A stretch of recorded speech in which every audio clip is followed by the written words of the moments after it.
Pakistan remains trapped in grave existential incertitude, with its economy tottering and its polity being pulled apart by competing stakeholders such as the all powerful military, fractious political parties, and an increasingly partisan judiciary.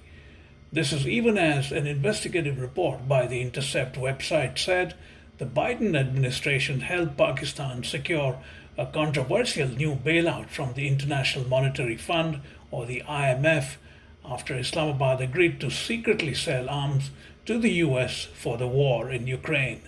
The deal allegedly allowed Pakistan to sell $900 million worth of munitions to the US to be given to Ukraine. It is those alleged earnings that convinced the IMF to offer a bailout. Islamabad has completely rejected the report.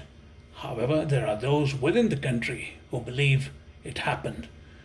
To understand Pakistan's current state of affairs from the standpoint of its troubled history since its founding 76 years ago, Mayank Chhaya Reports spoke to Professor Ayesha Jalal, eminent historian, author, and the Mary Richardson Professor of History at the Tufts University's Fletcher School of Law and Diplomacy.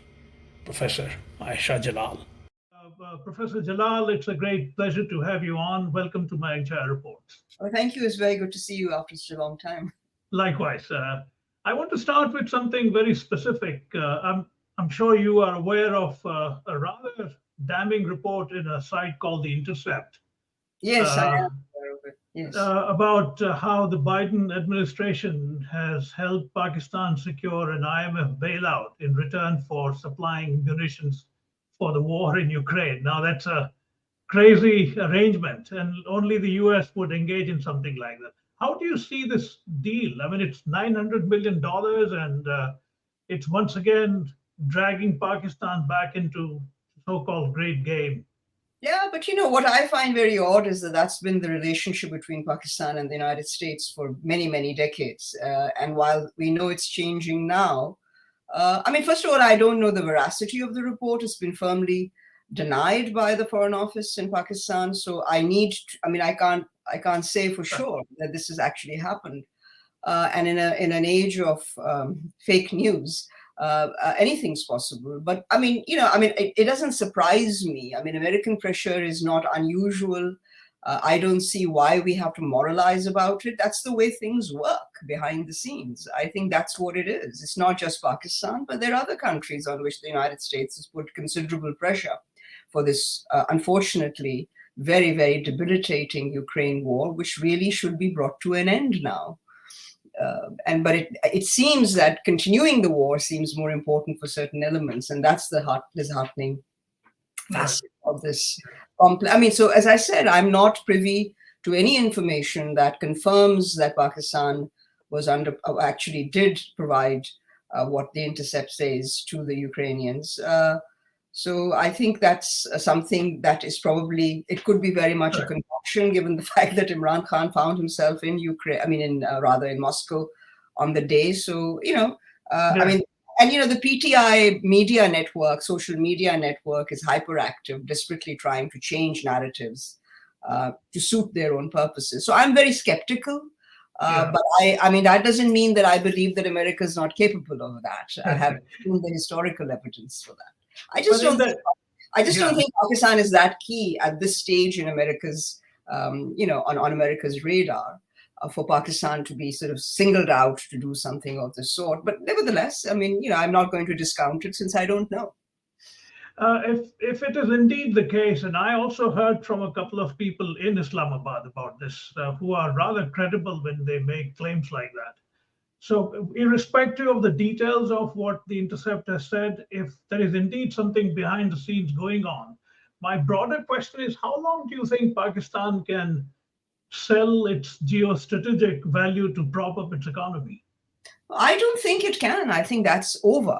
And I think the geostrategic, Pakistan is now recalibrating its geostrategic position. It's now looking towards Russia and China. China was always there, but much so now with Russia than with the United States. It's always had close relations with Saudi Arabia and the Gulf states. So I think there's a new kind of recalibration going on.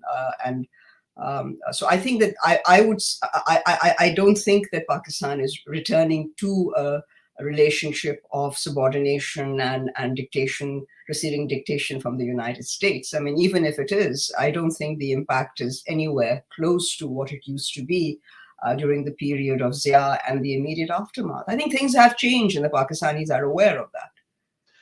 In that context, how do you see the ouster of Imran Khan and what's happening to him, this continuing incarceration over maybe 100 odd charges? Well, I mean, he's incarcerated for a couple at the moment, but there are many more.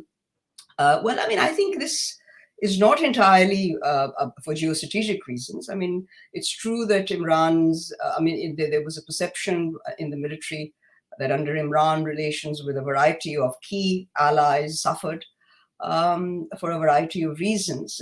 But that was not the only reason. I think the primary problem in terms of the army and Imran eventually was the province of Punjab, which, as you know, is the heart of Pakistan. And the administration was really sort of brought down. The level of administration in Punjab depreciated appreciably, and there was corruption charges. And ultimately, I mean, whatever Imran might say, this was an internal process. I mean, a no confidence motion is not a conspiracy. It's actually part of the constitutional process. To say that America did it is, I think, playing into an old narrative for convenience sake, rather than actual evidence that America can say, and just because an extraneous official expresses dislike for Pakistan's policy, doesn't mean it's American policy. So I think there are huge assumptions here that it was American policy that brought down. I just don't buy it. But on the other hand, the Americans have a long history of doing what has been said that they do, and that's why people easily believe what they do. But they were interested in Pakistan at that stage. What is their interest in Pakistan today? To say that Pakistan is still so important, that of all the countries in the world, it's Pakistan that has to provide arms to Ukraine. I think this is just sort of, self. I mean, you're just sort of doing it on your own. I just don't think there's any evidence of it. I think America's relationship with Pakistan has substantially changed. And I think people in the know in Pakistan are aware of that. To expand the conversation, in its 76th year, what foundational problems and weaknesses do you see in Pakistan that it has come to this state of affairs? There have been structural problems always, which I have written about at length. I think in more recent years, there was a shift for the first time in Pakistan's history in 2014. The first sort of, Pakistan has only recently moved toward 2013 to have the first one elected government transferring power to another elected government. One of my contentions throughout, in terms of studying Pakistan's history, has been that what has really mauled the democratic process and made things that much more difficult is constant intervention. You cannot constantly intervene in the political process and then expect that when you restore it, things will be just fine. It just doesn't happen. It's like turning a tap water off for 6 months, and when you turn it on, you get a lot of dirty water for a while before things get to flow properly. So I think this on-off treatment of the political process is something that has been very damaging for Pakistan. And I think that if you look at social indicators in 2017, even economic indicators, Pakistan was much better placed in 2017 than the precipitous fall on all fronts since 2017. I think the whole Imran Khan project proved to be a fiasco for the army, at least what they were trying to achieve. This was a long-standing project. They brought him in. The 2018 elections were fixed for Imran. So it didn't work out. Why didn't it work out? Again, I'll say because, I knew it wouldn't, because that's a structural problem. You can't have 4 centers of power and not expect trouble, with the chief of army staff being the most important. There's the president, there's the prime minister. Now there's the the chief justice as well. That has complicated the picture in Pakistan. So I think that's basically what's going on. Imran Khan eventually fell out with the military general who had made it possible for him to come in. So I think that is, I mean, and I think that why is Imran Khan in is because the project failed, and he was not entirely to blame himself. The generals involved are also to blame, but there's a lot of attempt to suggest that they ought to be booked, but they won't be booked. Only civilians get booked for these matters. So I think that's the problem. But anecdotally, when I read the press, etc., in Pakistan, I get the sense that at least now there is a section of civil society that seriously believes that it's time for the military to step back from what it has been doing for all these decades. Absolutely. I think this consensus is there, but no amount. When you have been involved so deeply, even if they are genuinely interested in getting out, which I'm not sure they are. The army has had all the power and no responsibility. It's a very cushy number to have. Nobody would want to give that up when you have all the perks and none of the responsibility when things sour. So I think that they would, they have been, I've argued in my book, Democracy and Authoritarianism, that they did in the 90s choose in a highly polarized political system to step aside, to play they are the ultimate arbiters. And so that will remain. But what has been particularly damaging 2017, just revisit Nawaz Sharif's downfall. Yes, I know there were Panama Papers, but he wasn't actually booked for the Panama corruption. He was booked for something else.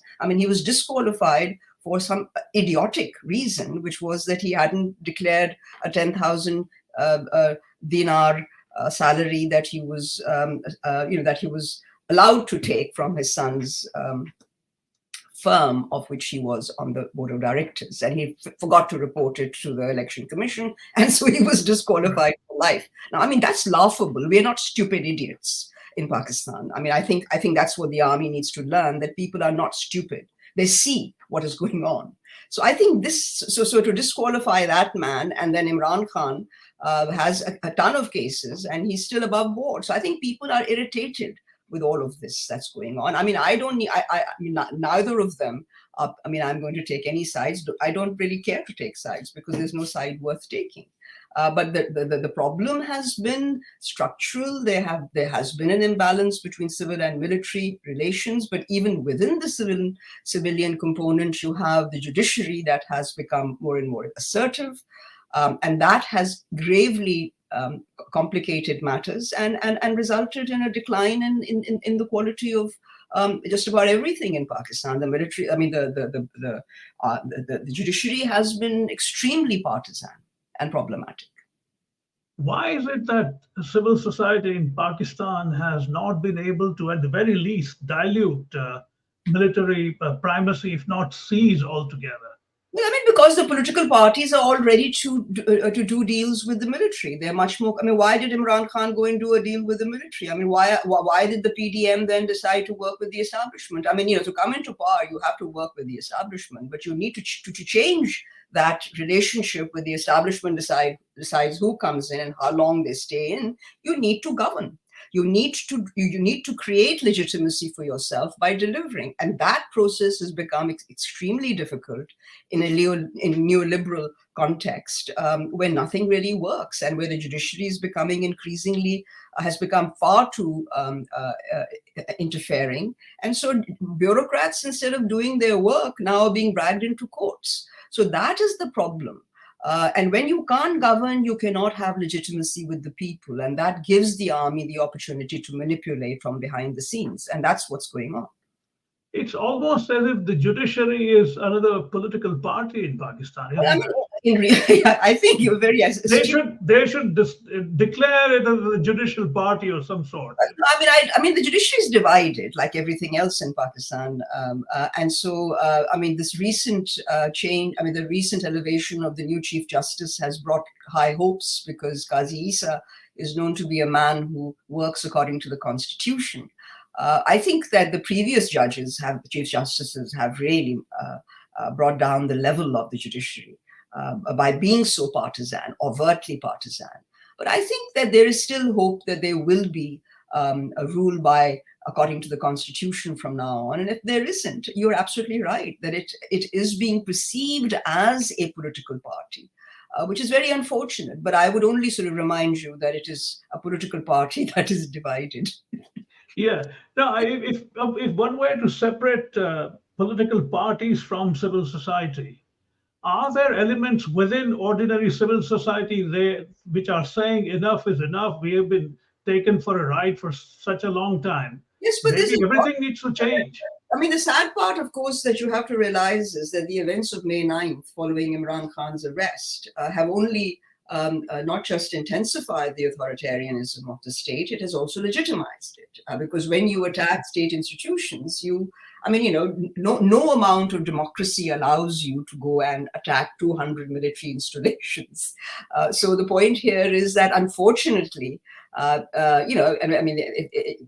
has made life much more difficult. So people are now on the back foot. Some are protesting, but unfortunately, the atmosphere has, even during Imran's period, it was much more authoritarian. There was a crackdown on journalism. People were still disappearing for all the talk.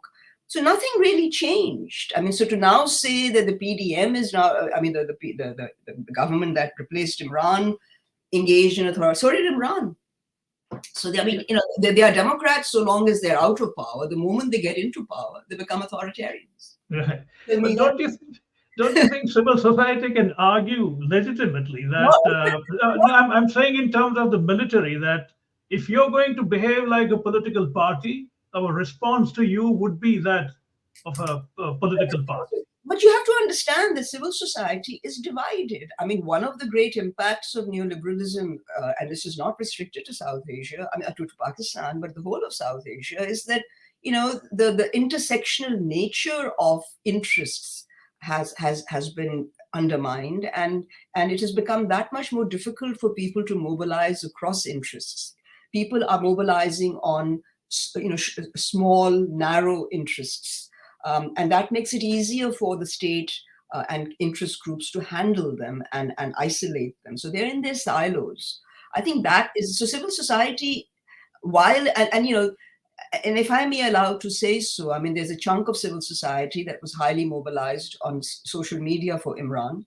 But I do think that they have played a very, very negative role in creating an illusion of Imran Khan's power and popularity, which is belied by the evidence on the ground. It's all a narrative. We haven't proven it. How popular, if he is that popular, where are the people? He's in jail for over a month now. Where are the people? So I think that tells you volumes. I mean, it's all very well to tweet and FaceTime and do this and do that. I mean, politics is, I'm an old watcher of Pakistani politics. They're played out on the ground, as you know. So it's not played on Twitter. Right. Decentralization has been one of your many important themes that you've written about, not just in Pakistan, but beyond in South Asia. During my visits to Pakistan in the 1990s, I came across quite a few people who argued one of the main reasons why Pakistan was where it was even then was the complete absence of land reform early on. Within the decentralization debate, how do you see land reform as a problem?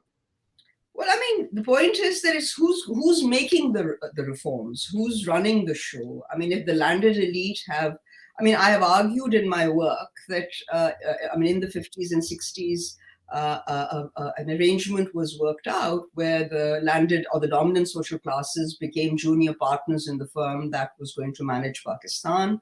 They allied with the military to fend off maybe the Bengalis, but they had never intended to become junior partners. But they did end up becoming junior partners. And the price that the army paid for that was that they allowed them to retain their economic privileges so long as they didn't make political demands. So that has been one of the great problems. The land reforms really never were very effective. Ayub's were completely a joke. Bhutto's were a little bit better.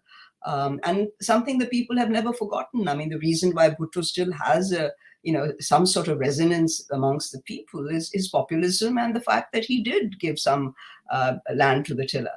The problem is that that this is not just a Pakistani problem. This is a problem the world over. That people who make the laws, I mean, they have a self-interest. I mean, the legislation. I mean, they're landed backgrounds, and they don't want agricultural income to be taxed.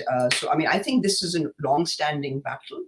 But it is also a product of the arrangement that the army worked out, the military powers worked out with these people to accept their secondary status, so long as their economic privileges remained intact.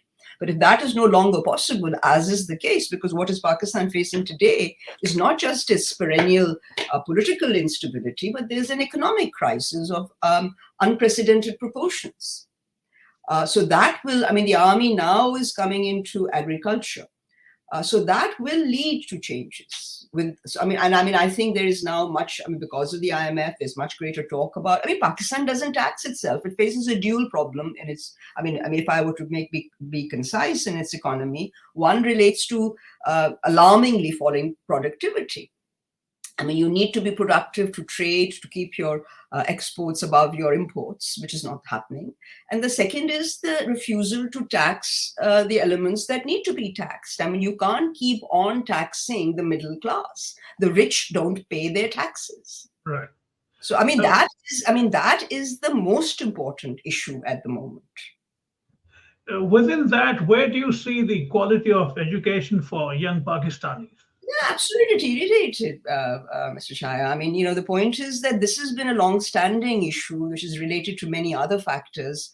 And then Imran's education policy, the so-called single curriculum, was trying to, in the name of equity between the apartheid that exists between English and Urdu, was that since there was such an unevenness, you just lower the standards of everybody. Right.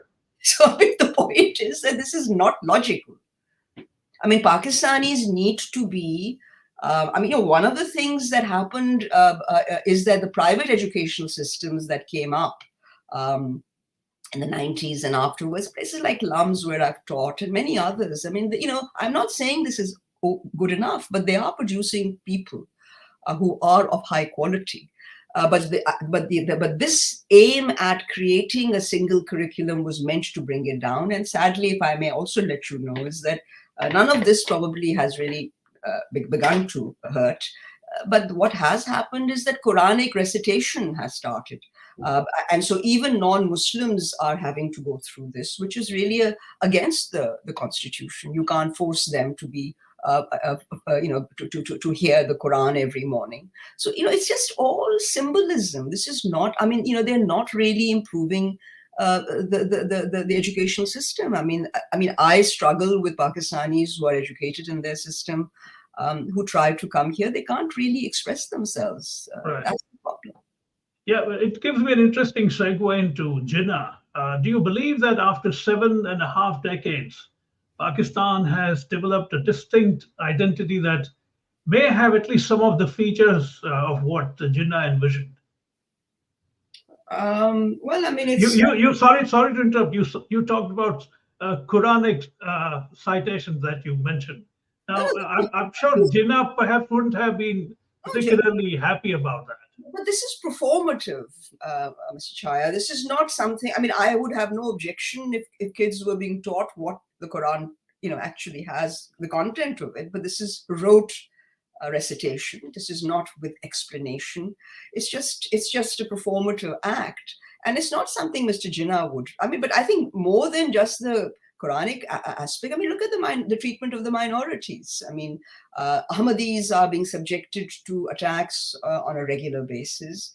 The Christians are also being affected. So, there is this, and it's not just, and Muslims too. So it's, this kind of uncivil society that has been created for political purposes by interest groups that want to remain in power. Because my contention is that if we did things right in Pakistan, and in India too, by the way, I do believe that we have much in common, it would help more people. And if something helps more people, the few who are making a bundle by doing things wrong would not make a profit. So that is what we are facing. I'll give you the example of the dollar crisis in Pakistan. Who's doing the I mean, this is satta. This is they're betting. So Right. who's doing it? It's Pakistanis who are betting. So when Imran says that the Americans did it, I mean, come on, your own guys brought you down. I mean, and his attitude was, I'm not talking to anyone. They're all corrupt. And he's caught, I mean, so they have caught him in a corruption scandal. Yeah. So, I mean, never a dull moment in Pakistan, I can tell you. There isn't. No. Just last couple of things. How do you see the near total domination of Punjab over the ruling classes in Pakistan? There's I think that is true seen from one perspective, but at another perspective, you have to realize that the Punjabis are not a nest of singing birds. They are divided, hugely divided. So the real battle for Pakistan is the battle for Punjab. That is a fact. And so the real heart of Pakistan is Lahore. Who has Takht-e-Lahore is the real battle. So this is about, this is going to be the key to the elections. I mean, I think that even the establishment doesn't mind if the PPP persists in Sindh. Imran takes I don't know whether he will, but if he takes the KP. But Punjab is crucial. Who gets Punjab? I think it's going to be very fragmented, because for the establishment, the more fragmented the vote, the easier to manipulate. So I don't foresee any end to manipulation. But I do, to the essence of your question, I think the politicians have to finally realize that if they are going to make a change in Pakistan, they need to talk to each other, come up with a new charter of democracy. They don't have to love each other to work with each other. Right. So I think that has been the great tragedy, that while it's evident to us that the military lords it over, is embedded in the political economy, the politicians have allowed this to happen on account of their own divisions. They prefer to look to the army for easy ways into power, including Imran. I mean, what has Imran added? I mean, that is the sad part. Right. How do you see the problem of, say, Baloch subnationalism? It is a serious problem. It's very serious. And I think, again, the problem lies in the military taking control over Baloch policy. I mean, it's a political issue. And now what they've done, as you can see, I mean, to bring in a Baloch interim prime minister, this is all part of the army's efforts to sort of, try to have somebody on their side. But this is ultimately a political issue. I mean, my contention has always been that the military, not this leadership, but decades of leadership, have treated Balochistan as a strategic asset and not as a political constituent of Pakistan. So until they do that, things are not going to improve. Do you see a scenario where the military really finally steps back from its stranglehold? I do. And I think that these are the questions that politicians will have to ask. I think a very good model for that is Indonesia. At one level, I'll say that the military will never step back. But I think in terms of everyday running of affairs, I used to say in my frustrations that the military should set up a university to train its personnel to run this country. Because, if they're going to call, what I mean by structural contradiction is that they make it impossible to govern without their interference. So they may as well run it then. But if they're not going to do it, then I think they do have to sort of step back and let the politicians, first of all, these are simple things. Finish their term. Let them finish their term. Now, but what they did to Imran, some people say, well, why didn't you I think retrospectively, we will all have to concur that it was a huge error to throw him out, because he was the most unpopular prime minister. And then and why did that happen? It happened because the people of Pakistan are anti-establishment. They're anti-establishment and they're anti-America. So Imran went and got both narratives. But that doesn't mean that tomorrow, if Imran by some miracle comes back, that he won't be unpopular. So it's true, but there is serious belief that if the elections were to be held now, he would come back. No, they are being held and he's not coming back. He's been disqualified for the information. No, I'm saying his party. Sorry? The PTI can come back. No, I mean, I don't think it will come back. I think it will be a very tough ask. Imran Khan was able to come in 2018 because of a lot of assistance. I mean, I think Pakistani politics are much more complicated than narratives churned Right. out by good-looking national icons. Good-looking national icons. Name one. I think that has much to do with Imran's popularity in Pakistan and beyond.